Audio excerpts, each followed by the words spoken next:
18.000 ғаламтор. Қан араласу процесі адам өмірінде ауыр қате, және оның салдары өте жаман нәтижеге алып келері баршамызға белгілі. Ал бұл процестің іс жүзінде неге алып келгенін осы видеода көретін боласыздар. Уитакерлер отбасы.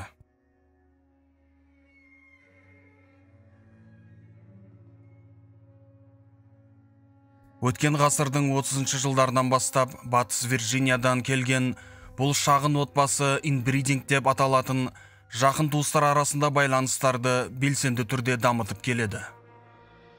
Инбридинг – ол жақын туыс арасындағы қан араласу нәтижесінде генетикалық ауытқы тудыратын құбылыс. Нәтижесінде бірнеше ұрпақ ішінде уитакерлер мүмкін болатын барлық генетикалық ауруларды жинады. Қазіргі таңда тірі отбасы мүшелерінің кейбірі иттер секілді тек үру арқылы сөйлесетін деңгейге жетті.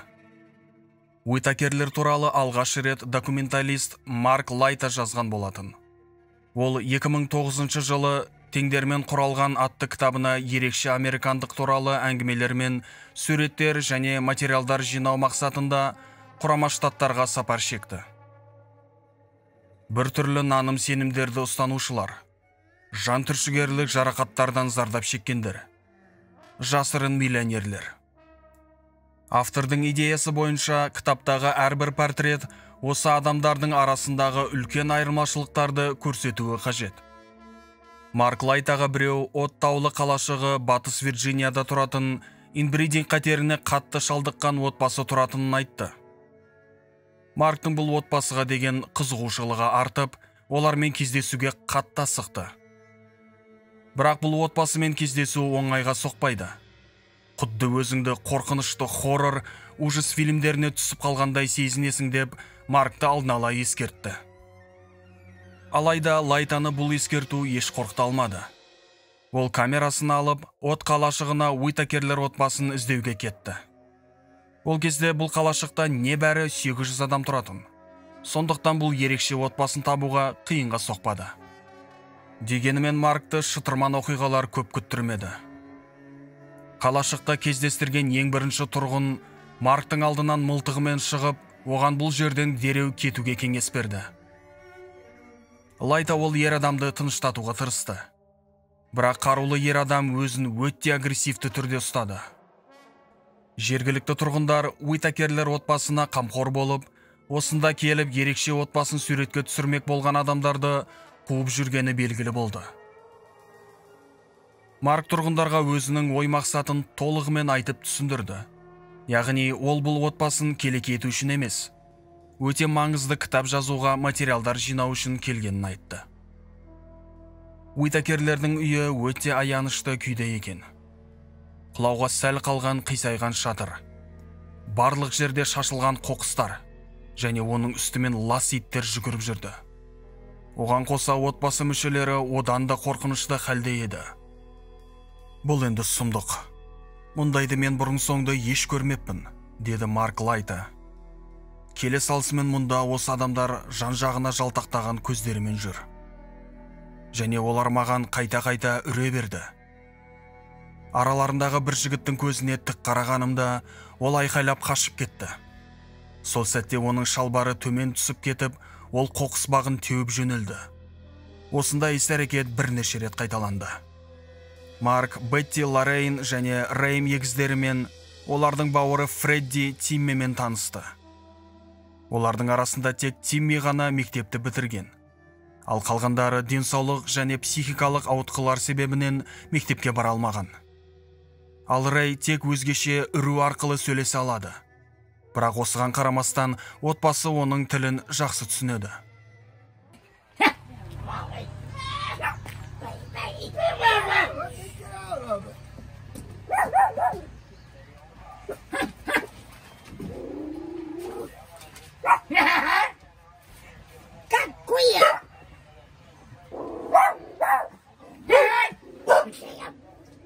So what are your names? Ray, Lorraine, Timmy. I'm sorry. Who's this? His name's Ray. Ray. I remember Ray. I photographed you, Ray. Do you remember? Years ago.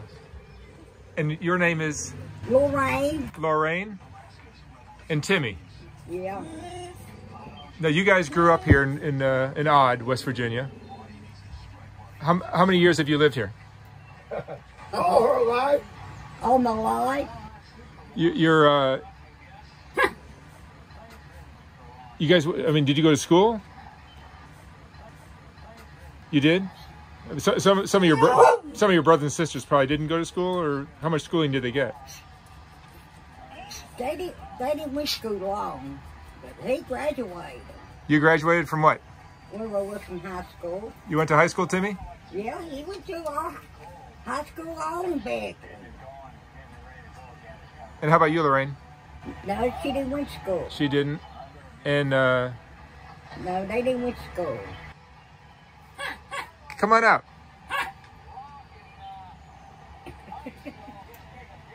Come here, Ray.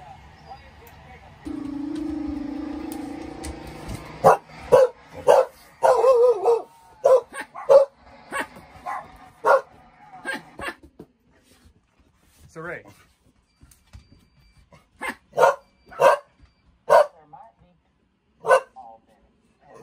Examples that God applies our physical financial needs.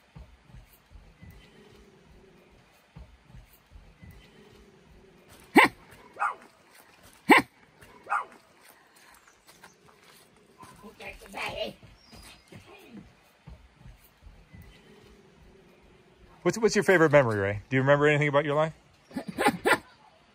Hey.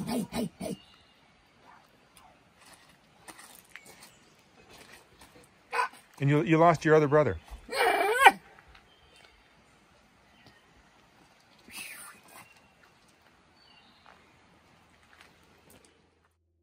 Олар медициналық тексеруден өтуді жақтырмайды. Сол үшін бұл отбасы мүшелерінің қанша аурулары бар екенін айту қиын.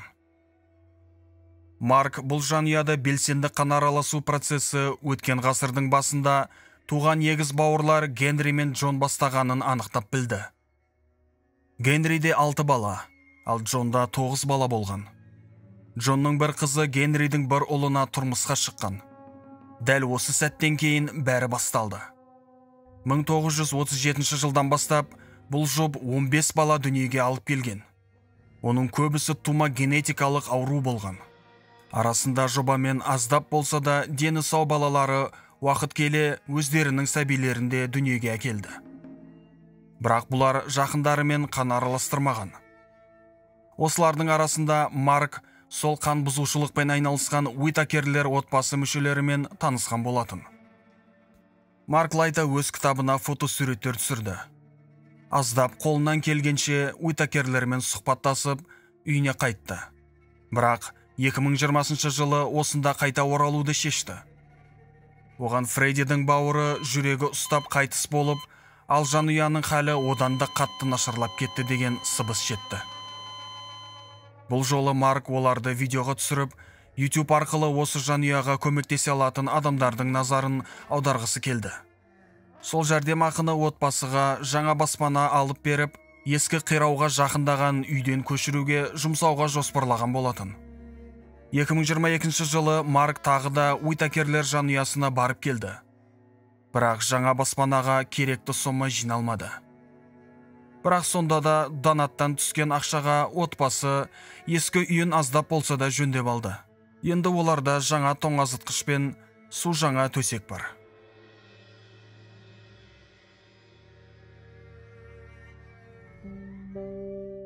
Өздерінің бір түрлі кейпіне қарамастан, Уитакерлер отбасы жылы жағымды кісілер. Марктың айтуынша олар бір-біріне қамқор болып, ешкімге зиянын тигізбей, өздерін қарапайым ұстайды. Олар бұғыларға аңшылыққа шығып, орманда жеміс жидектер теріп, қолдарынан келсе, көршілеріне де көмектеседі. Кейбір Уитакерлер отбасының мүшелерінде жақында жаңадан сәбилер туылды. Бір қарағанда олардың көрінісі сау. Әрине, генетикалық ауытқулары болашақта пайда болу мүмкіндігі жоққа шығарылмайды. Алайда отбасы жақсылыққа үміт артады.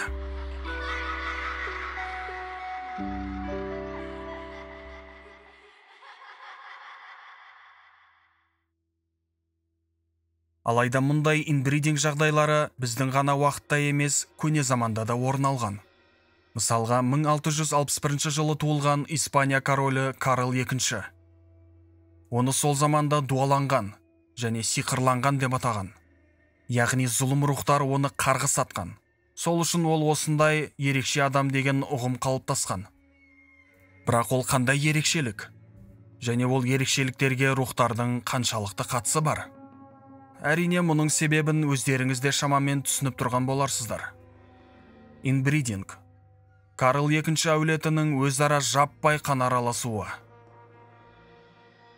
Соның салдарынан Карлда көптеген аурулар болған. Жетіліп дамуының кешігуі, ақыл-ой кемістігі, толыққанды сөйлей алмау, скелеттің деформациясы, эпилепсия. Тарихшы ғалымдардың айтуынша, оны үлкен басты немесе әлсіз бала ретінде сипаттаған. Ол 4 жасына дейін сөйлей алмай, 8 жасына дейін жүре алмаған. Ол әлсіз, төмен бойлы арық болған, және ересек кезінде бедеулікке шалдыққан. Ол ең алғашқы рет 18 жасында және екінші рет 29 жасында ұрпақ қалдыра алмай үйленген. Соның кесірінен Испанияда Габсбург әулетіне мәңгілік нүкте қойылды. Ол ішек аурулармен ауырып, жиі іш өту мен құсу проблемалары болған. Ол небәрі 30 жасында кәрі қария секілді көрінген. Аяқ, табан, іш және бет ісіктерінен зардап шеккен. Өмірінің соңғы жылдарында ол зорғыдан аяқта тұрып, галлюцинация мен талма ұстамаларынан қиналған. Бұл әулеттің ауызбіршілігі олардың аузында, яғни ерекше деформацияға ұшыраған ауыздары. Габсбург жақ сүйегі аталмыш сырқат. Бұл ерекшелік осы әулеттің көпшілігінде кездесетін ауытқы болған. Әрине, Карл II мен қосқанда. Осы сырқаттың салдарынан Карлда шайнау және сөйлеу проблемалары орын алған. Оның қарны үнемі тоймай, жеген тамағын шайнамай жұта берген. Себебі оның астыңғы жақ сүйегі қатты алға шығып кеткеннің кесірінен үстіңгі қатар тістері астыңғысымен ұйқаспаған. Бұл мәселені шешуге оның кең тамағы көмектескен. Оның көмегімен тамақтың үлкен бөліктерін толығымен жұтып отырған. Бірақ оның әлсіз асқазаны мұндай тағамдарды қорыта алмаған. Сондықтан оны шығару процесі ауыз арқылы жүзеге асқан. Карлдың жақ сүйегінің деформациясы инбридинг қан араласу салдарынан болғаны анық дейді зерттеуші ғалымдар. Габсбург әулетінде болған қан аралас қатынас коэффициенті 25%-ді құрайды. Ағайынды жақындар арасындағы қатынастың нәтижесінде туған балаларда да дәл осындай көрсеткіш. Ол заманда кәдімгі адамның 5-ші ұрпақта 32 түрлі ата-бабасы болса, Карл II-де жақын туыстық некелер себебінен олардың тек 10 ғана болған. Оның анасы Марианна мен қол астындағы қызметкерлері оның денсаулығын бақылап отырды. Бұл іс-шара емделуге емес, экзорцизмге, қарғысты жоюға және ауру балаға ауыртпалық салмауға тырысуға бағытталған еді. Нәтижесінде 10 жасқа толғанға дейін оған нәресте сияқты қарады. Содан кейін ұзақ уақыт бойы ештеңе үйретпеді. Бұл оның ақыл-ой дамуына кері әсерін тигізді.